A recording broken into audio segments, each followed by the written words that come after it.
इसे ही तो कहते हैं देश का सौभाग्य। समझ में नहीं आता ये सारी चीज़ देखकर कि इसको सौभाग्य कहें या दुर्भाग्य कहें। यह है सामाजिक परिवर्तन डॉक्टर भीमराव अंबेडकर हाथी पार्क के नाम से जाने जाने वाला ये वही पार्क है लखनऊ में, जो 2009 में मायावती जी के द्वारा किया गया कार्य संपन्न हुआ था। ये वही हाथी पार्क है। अब इस चीज़ को दिखाने का मकसद तो यही है कि भाई साहब, आप सोच सकते हैं कि मायावती जी के बाद में 2 सरकारें आई। एक समाजवादी पार्टी के 5 साल की सरकार बीत गई, योगी जी की 5 साल की सरकार, कमल फूल चुनाव चुनी जिसका होता है भारतीय जनता पार्टी।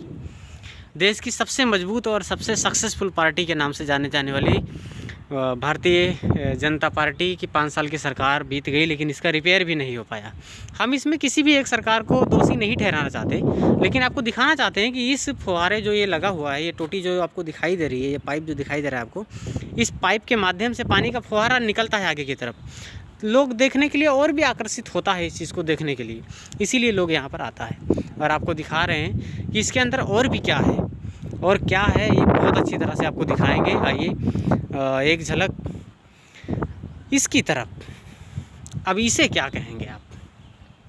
ये क्या है? जहाँ से पानी निकलकर ऊपर चढ़ता है वो जगह है ये। और ये है क्या? आप देखिए, ये नज़ारा कुछ और ही दिखाई दे रहा है। वाह, ये है हमारे देश की सौभाग्य। पता नहीं कितने करोड़ रुपए लगाकर मायावती जी ने इस पार्क को बनवाया था। डॉक्टर भीमराव अंबेडकर जी की याद में बनाया गया ये हाथी पार्क, और इस हाथी पार्क का ये हाल कर दिया है लोगों ने। वाह, यही है देश का सौभाग्य। ये 21वीं सदी चल रही है हमारे भारत में। क्या कहें इसको, क्या कहें, किसको दोषी ठहराएं? किसी को नहीं, क्योंकि किसी एक जिम्मेदार नहीं है ये सारे चीज़ का।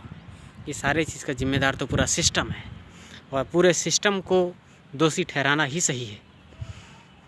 अब देखिए, इस गुंबद के ऊपर तक पानी जाता है। जब ये पानी का फुहारा निकलता है इस लाइन के माध्यम से, जो ये लाइन आपको दिखाई दे रही है, ये लाइन, इसके माध्यम से ऊपर गुंबद तक पानी जाता है। जहाँ पर चिड़िया बैठी दिखाई दे रही है आपको, वहाँ तक पानी जाता है। लेकिन आज यहाँ पर पानी नहीं है। चिड़िया भी तरस रही हैं पानी पीने के लिए, इस जगह पर पानी नहीं है।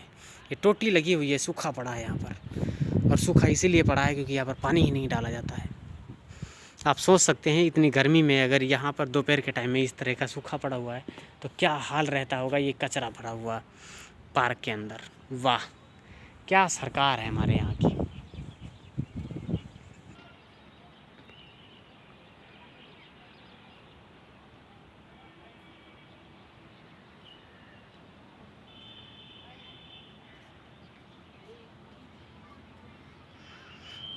ये है हाथी पार्क, और यही हाथियाँ हैं जो बनी हुई हैं पार्क के अंदर पे। आप देख सकते हैं काफ़ी दूर तक हाथियों का लाइन लगा हुआ है।